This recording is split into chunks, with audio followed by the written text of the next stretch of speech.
Hi there and welcome to Transcona Trailer Sales. Today we'll be walking you through your 2020 Forest Surveyor 267 Rbss. We are just going to start off with the back of the unit. If you notice up top, you are pre-mounted for a lippered collapsible stair system. If you'd like to get set up with that, you can contact the parts department. And the same does go for your Furrion pre-mounted, pre-wired observation camera. If you'd like to get set up with that, you can contact the parts department. You're pre-wired and pre-mounted for it. You got your spare tire right here in the back. And then in this back right corner, we do have your stabilizer jack control. The same thing is located on the front one. It works the same way. Essentially what we're going to do is hit that extend button. The feet are going to start making their way down to the ground like you see. Once the feet contact the ground and you hear a little bit of torque in that motor, you can just let go. Just keep in mind these are for stabilizing and not for leveling. So you're not going to want to put too much torque on them.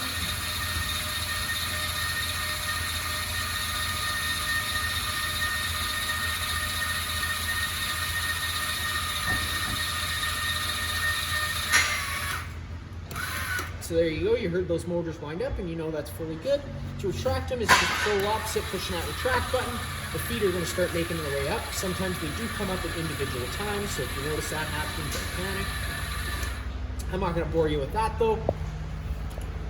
We are just going to come to the back corner here. You got this little cap in the bumper. If you pull that out, this is where you're going to keep your sewer hose. Once fully extended, it is about 20 feet long, and you're just taking note of those 2 ears there. It's going to be the same 2 ears you have on your sewer hose, your sewer outlet system, which I'll show you in a second. You just keep it stored in the bumper here to keep as much odor out of the unit as possible. In this corner of the unit is your standard 50 amp twist lock connection. You're just taking note of that silver strip there. It would line up with the silver strip on this guy. Lock that into place. 8th turn, and then you got the threaded collar to really lock it down. If you follow that cord end back, you do come to your standard 50 amp plug-in. Now, some campsites may not have 50 amp service, and your house definitely probably does not have it. So we do include this 30 amp dog bone adapter to go down to 30 amps of power. This unit does only have one air conditioner, so 30 amp right now is plenty. But if you were to go to a second air conditioner, you'd need that 50 amp to run two at the same time. So just be mindful of that. And then we also include a 15 amp park adapter to go down from 30. So if you want to run in it, plug it into a standard house outlet, just keep it in mind, if you're going down to a 15 amp cord, it is only good for lights and your fridge. Once you do plug that in, you get that little green light on the top telling you have a successful power source. If the red light were to be on, it's telling you have a bad source of power and not your trailer. Also located over here is just your first sewer hose dump. This is going to be your main sewer hose dump as well. You're just taking that cap, twisting it off, and you're just taking note of those ears there. It's the same ears your sewer system had, your sewer hose had, and they just lock into place. You got your gray valve, your black valve in the back, and your gray valve right up front here. So this is for the gray tank, so that's going to be for your sink and bathroom shower and bathroom sink.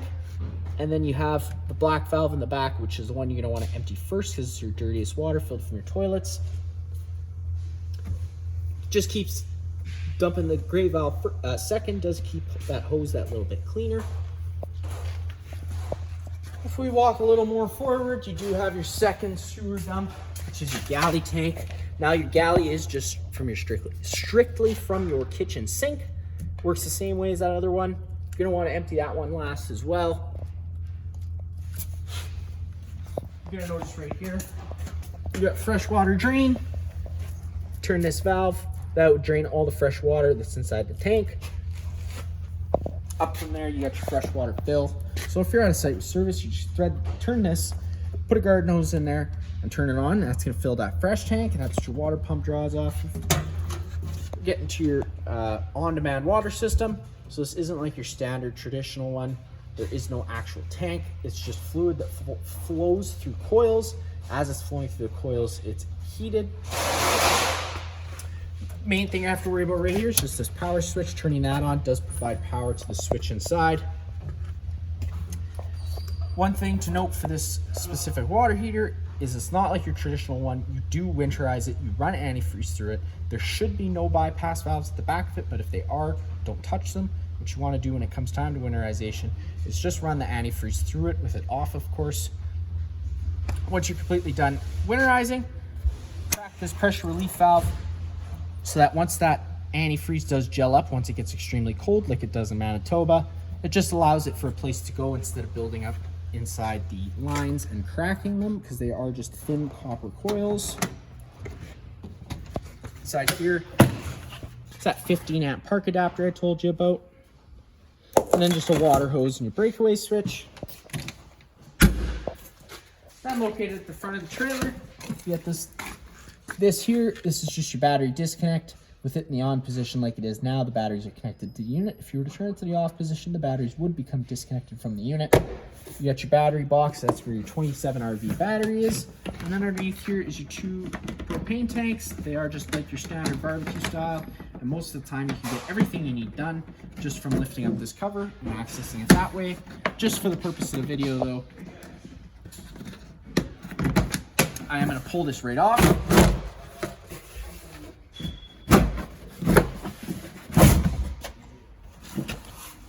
So you can see that you got your selector valve on your regulator. With it pointed to this tank, it's obviously drawing up this tank, so you can open it up counterclockwise like any standard barbecue style, making sure you open it up all the way. It does open up the flow of propane to the unit. Now if this tank were to go dry, you're just closing this one off. Turn this valve over to this side and you can run off this tank while this one's getting filled. Around this passenger side of the unit, you got your switch for your front stabilizer jacks. It works the same way as the rear, as I've already showed you. And now located inside this compartment, we do have a manual override for the slide system, as well as a manual override for the tongue jack. Then also located in here is some other goodies, which we'll get to in a second. That second being right now.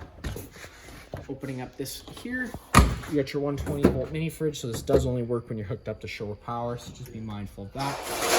And then you can pull this out, which allows this little tray to open up. You can slide this tray out of the way, popping it open. Sorry. Like so. So now at this point, you got this bucket that goes on this side. You also get this little garden hose sprayer, which can hook up to this water port here. So whenever your pump is on or your city lines are running, you can connect this into this like so. Twist.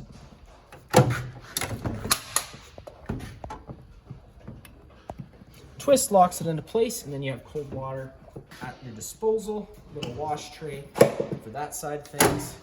And then you can take your griddle, pull it out of your compartment. This one back, and drop it into its holes like so. Tray here. Got your one back foot for that one side. That back foot is just what locks it to its mount for safety reasons.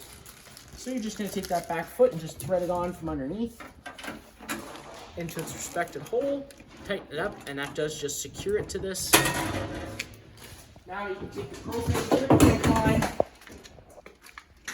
dust caps on either side, always making sure you use them whenever the line's not in use so you don't get any debris in there. This side is going to be for the stove itself. So you're just pulling back on that like an airline and pushing onto that regulator. I like to assist the regulator as I'm pushing it in. That way you're not bending any lines or anything. Then you can take your other end down here. You got this guy with this valve closed. The valve of propane is closed. And with it open, it opens up the flow of propane, and as an added safety feature, it won't allow you to use the collar with the valve with the flow of propane open. So closing that line, pulling that dust cap off, and then just like the top, standard airline, pull back, insert, and it locks into place, and then you can open up your flow of propane. You'd be able to fire that griddle right up. Right up here, you're gonna notice this little vent flap. This is for the range hood inside. Always making sure you undo the flap when you get to your campsite. And then whenever you go traveling again, locking it back into place. That does just stop excess dust from getting inside the unit. And right in this back corner, you're gonna notice you got your 2 low point drains. So if you're leaving the unit for a while, don't want any water in the lines, you can crack these guys open and it's gonna drain as much water out of those lines as possible. Also helps if you're servicing a faucet or anything. To get inside, you're pushing that assist handle up, holding at 90 degrees, it'll lock in place. Grab your handle and you can open up the door. You do have to open up the door fully to get your stairs down. Then the stairs, you're just sliding this tab over. That'll unlock the stairs, allowing them to fold down. Now you have adjustable feet. You're just having to pull that knob, which will allow you to adjust them to nice level stairs. Taking a step on inside, first you turn this off on your left, it's going to be that fire extinguisher. Just like home, pull the pin and shoot. Located on the wall here. Got all your light switches. You also have your slide out and your awning control. Mood lighting, interior lighting, porch light, and then you have an awning LED light as well. Get the awning out, you're just having to push and hold that extend button and the awning's going to make its way out. Once that awning's fully extended, you're going to see the back of the metal tube and the little flap hang down. Unfortunately today we're not going to be able to get this awning all the way out just due to space inside the bay. But that kind of gives you an idea of how to do it. Retracting it would be the same thing. Now if we were to start raining, you can take any outlet front of the rear, pull down at the center, and it's going to change the pitch of the awning head, allowing water to then run off. Now if you like that angle better because it does allow for more shade, you do the same thing with the front arm, just making sure that you do push both arms back to straight before you bring it in. And again, like I said earlier, bringing it in is just as simple as holding the track until the arms contact the side of the trailer. Now we're going to push the slide out. Before we're ever operating our slide, we're always double checking what's on either side of the slide, inside and out, because things tend to shift inside. You also want to make sure you have enough room on the other side. Push and hold that out button. Typically, you're going to know you're fully extended when you hear the motors wind up and the clicking. Unfortunately today, again, because we don't have enough space and this is quite a wide unit, we're not going to be able to get the slide all the way out. So that is all we're going to be able to go out today, but you get the gist of it. Up on the wall here, you do got your solar controller, lots of different options you can get into with that. Also works great as a monitor system. Coming inside, opening up this door, got your motion sensing light up top. So you're going to have 2 options. You can have it on number 2, so it's motion sensing, comes on every time it senses motion, or you can have it on 1, which it will stay on full time.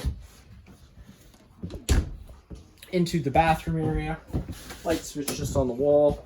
This switch turns on this little fan inside this vent lid. Opening up this vent lid counterclockwise, that's going to start opening up that roof vent. Now, if you were to start traveling, you're always going to want to make sure you shut that roof vent so it doesn't do any damage to the lid. And of course, if it were to start raining, you want to close it as well because it will get wet in here, unless, of course, you went with a max air cover. Max air cover just goes over top of that vent, protecting it. It'll also allow you to run that fan and have this open, whether you're traveling or it's raining. If you'd like to get set up with that, you can contact the parts department. They can put together a quote for you. Closing it all the way, just tightening a little bit so you can lock it into place. Now on the wall here, you got your main GFI plug, so if you ever have an outlet that doesn't work, this would be the first place I'd look. You got test on the bottom, reset in the middle. Green light's telling you have a successful power source. You do have an extended camping season tank heater system installed in here.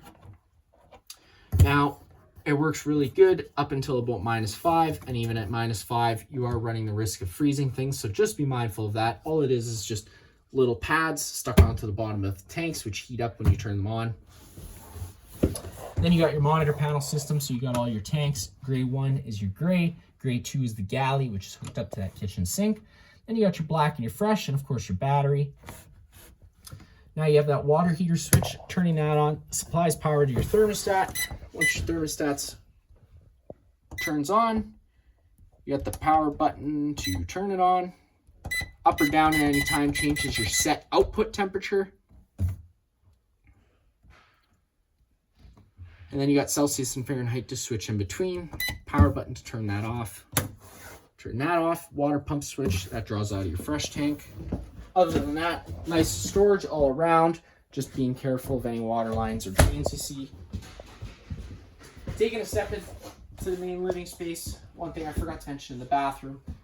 You're going to notice this thing has a little strap here. It's Very important you strap this down anytime you are traveling, because it will just slide back and forth, causing damage unless you do so. So just double checking you got that door strapped closed or open. All the blinds in the unit do work the same way. They just kind of sit where you leave them, and one quick pull will allow them to retract back up. You got 2 reclining chairs here. And then you come to your entertainment center TV, which the customer opted to go with. Behind the TV, you come over here from behind the TV, you're going to see you got your main coax plug-in. There's a little green light, which is you could probably see in the video, and there's a little black switch there. That black switch turns on that green light, which turns the antenna on the roof. I recommend leaving it on all the time, just because it does also improve radio frequency, but you can turn it on and off as you please. Sound system, pretty much just like home, minus the fact of having zone 1 and zone 2. Zone 2 will be your exterior speakers. Zone 1 will be your interior speakers. Storage down below. Also, the TV mounts, if you were to want to take the TV off the wall. Down on the ground here, you got your fireplace. Pretty simple. Power button right there. Turns it on. Now that's just turning on the rock lights and the fan. A little light button turns off the different lights. And then, of course, you got your brightness option, and then beside that is your heat option. So pushing that button increases the temperature it's going to output. And once you've hit its max temperature, it does just cycle back to its lowest setting again. Power button to turn it back off. In your dinette area, lights, nice little accent light that's on its own center push button. This does lay out into a bed. Just having to remove the feet from underneath the table here, set the tabletop on these ledges, then you can take your back cushions, fill in the center, you would have yourself another bed. Into the kitchen area, you got your microwave, which is pretty much just like home, not much I'm going to show you there. Then you got your range hood. One way it turns the fan and the light on, the other way it just turns the light on. And then you come to your propane stove. Since we're talking about propane, the stove and the furnace both run off propane inside this unit. So you got your LP detector right over here at the ground. If this guy ever does start going off, don't panic. Just turn off the main supply of propane at the front of the unit and open up some windows and turn on some vents just to ventilate it out. So whenever you're running your stove, I recommend running the range hood just so you're evacuating more of those fumes at once. And to get it to light, you're turning it all the way over to that high option and just hitting the igniter, and it should fire right on up. So today, of course, because I had the propane system running earlier, it does fire up rather quickly. Typically, they don't fire up that quick if you've had the propane system off, because once you turn the system off, it allows air in there. So it can take a few minutes just to purge all the air out of the lines. So just be mindful of that. If it doesn't fire up right away, don't panic. Folding this guy down to get the stove to light, you're turning it over to that little pilot option, push and hold it in, allowing it a few seconds again to purge all the air out of the lines. Then hit the sparker and the pilot light lights. Now the oven, I will also mention an extra note that it takes extra long for the propane to get to this nozzle for some reason. So it can take a few minutes, and then just turn it up to your desired temperature, and it does fire right on up once it's able to hold the pilot on its own. Got your central vac system right here. Slide that over. You can insert your tool. Switch is on the left, and then you can have a dust scanner system, so you can sweep everything you want to sweep in front of it, open it up, and it's going to suck everything in. Just being mindful, whatever you suck in there does go into a little bag, which you get access just by pulling on this guy. And you have your little bag here, which attaches in like so. We do sell replacement bags as well. Again, just getting in contact with our parts department will help you out with that. Once you're in there like so, locks into place, you can turn it on. Got your Furrion fridge. It is a 12-volt fridge and freezer. Controls for both are just right down here. You're gonna notice it's in the off position like it is now, clockwise all the way. This is coldest setting. Obviously, anywhere before that, it's gonna be a warmer setting, and you're gonna notice some off-grid writing. That's just telling you what is the most energy efficient setting to have it on if you're running on only 12 volts, so just battery power. Charcoal filter to help with fridge odors. We do sell replacement ones of those here at the shop. So again, just getting into contact with the parts department can get you set up with that. Flipping down the stove top, it is glass. And it gives you little instructions on the top as well for lighting it, in case you forget mine. You got a little fold out extra sink area tray, little bottle opener Rbss provides. You also do get a nice cutting board and a little cup they provide as well. Over here, get your light switch that does turn on the bedroom lights, and then on the wall, you got the thermostat. Works pretty simple. Just push and hold the power button. It's going to turn itself on. It's going to go into your last known setting. So in this case, it's air conditioning. Whenever you're in the air conditioning cool mode, you get your fan speed. So we currently have it set in automatic, which is a setting I recommend leaving it in. So it becomes an on-demand system. Once it sets, its temperature senses, the thermostat senses the room's at the proper temperature. It'll kick the air conditioner off. You can change the fan speed just by the press of a button, and it's going to go to low fan. Now that's moving air around with the low fan with the air conditioning on, and that is going to run full time regardless of the temperature. Same thing but on a high fan, and then one more time, get you over to automatic again. Push the power button again, you get over to heat. Now that's going to fire up the furnace. The furnace does have one fan setting only, and it moves all its air through the 4 portals you see we have throughout. One more press of the button after that will get you into the fan setting. Now that's just moving air around with the air conditioner, no heating or cooling involved, and you have a couple different options for so when it comes to the air conditioner, you can run it with these levers closed, in which case it's going to move all its air through the ceiling ducting we have throughout the unit, or you can just open these up and it's going to dump all its air into the main living space. So a couple different options based off what you want to do there. One more time it'll go into dry. That's just a dehumidifying mode, so the air conditioner is going to kick in and out to try and take as much moisture out of the air as possible. And then you just get back over to cool, power button, push and hold to turn off. That's it for that. You got your fire exit, pretty simple. Pull this tab, screen's going to pop right out of place, and then you can take your handle, push it out, hop on right out of the unit.